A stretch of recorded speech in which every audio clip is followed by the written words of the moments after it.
नमस्ते दोस्तों, स्वागत है आपका मेरी नई कहानी में। मैं पक चुका था रोज दाल चावल खा के, बोर हो गया था दाल चावल खा के। मुझे तो गरम गरम बिरयानी चाहिए थी। हाय, मेरा नाम सुनील है। मैं जॉब करता हूँ। मेरी वाइफ हाउसवाइफ है, सारा दिन घर का काम करती रहती है और उसे मेरे लिए जैसे टाइम ही नहीं होता। और खुद न इतना तैयार होती है न क्या भी नहीं बैठती है।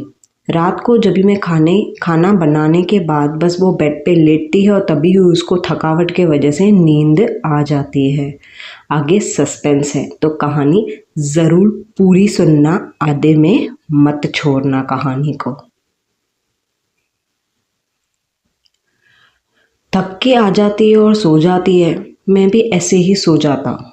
मेरे ऑफिस में कलीग्स बातें करते हैं। उन्होंने फ्रेंड्स बुक में भाभी जी को फ्रेंड रिक्वेस्ट भेजी थी, मतलब उनको फ्रेंड बनाया था और उसके साथ रात भी बिताई थी। खूब मज़ा आया। मेरे पीछे बातें कर रहे थे मेरे कलीग्स, पर मुझे भी करना था ये सब। पर जब मैंने अपनी पत्नी का फ़ोटो देखा तभी मैंने सोचा नहीं, छोड़ो, चीट नहीं करना। अभी रात हुई, ऑफिस का काम पूरा हुआ, मैं घर गया। बहुत हवस की भूख थी मुझे। आज अच्छा सा शॉवर जेल लिया, फ्रेगनेंस कैंडल ली, रूम डेकोरेट किया, डिनर किया। डिनर करने के बाद फिर हम सोने गए रूम में। मुझे नींद ही नहीं आ रही थी क्योंकि मेरी भूख थी। मैंने बीवी को पीछे से टाइट हग किया। उसने धीरे से आवाज़ दिया, आज नहीं, आज मैं थक गई हूँ, प्लीज़। फिर क्या, मुझे इतना गुस्सा आया पर मैं पी गया। फिर सीधा मैंने फ्रेंड्स बुक में भाभी जी एक देखी, उनको रिक्वेस्ट भेजी, उन्होंने एक्सेप्ट भी की। रात को 4 बजे तक हम चैटिंग करते रहे, बातें करते रहे। फिर सुबह मैं अच्छे से मूड से उठा। मेरी बीवी ने नाश्ता बनाया, मैंने हंस हंस के लिया। वो खुद शॉक्ड हो गई कि इन्हें क्या हो गया है आज। पूरी कहानी ज़रूर सुने, आगे सस्पेंस है। मैं चला गया। फिर काम करने के टाइम भी उसके साथ चैटिंग करता। शाम हुई, काम पूरा करके घर गया। डिनर के टाइम सब टेबल पे बैठे थे तो मम्मी जी ने बोला, कल याद नहीं तुझे क्या है? सच्ची बोलूं तो मन में बोल रहा था कि मैं तो भूल गया था। फिर उन्होंने बोला, कल तेरी एनिवर्सरी है पुत्र।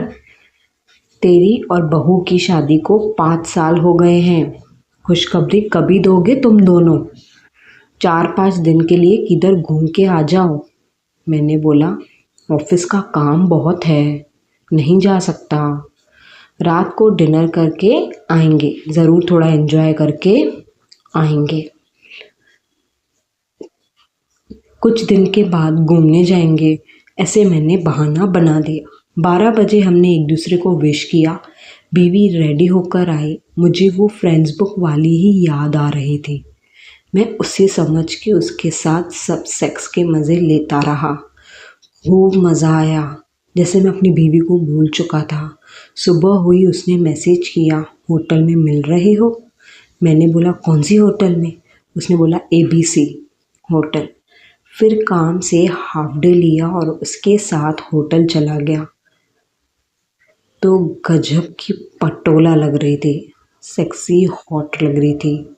रूम में गए हम दोनों। उसने मुझे पकड़ा और सीधा किस किया और बाइट भी। मैं तो पागल ही हो गया। फिर क्या, उसने मेरे कपड़े उतारे। फिर हमने ज़बरदस्ती करना शुरू किया। उसने मुझे आँखों पे रिबन बांधी और हाथ पैर भी बांध दिए। मैं समझ गया कि कुछ वाइल्ड होने वाला है। फिर क्या, उसने मेरी सब चेन और पैसे लेके भाग गई, मुझे उसी हालत में छोड़ के। जैसे तैसे मैं सब खोला और देखा सब लूट के चली गई थी। तब मैं पुलिस कंप्लेंट भी नहीं कर सकता था उस टाइम पे, जैसे मेरी बीवी को कुछ पता ना चले। ये सब हुआ था मेरे साथ। तो अपनी पत्नी के साथ ऐसा मत किया करो।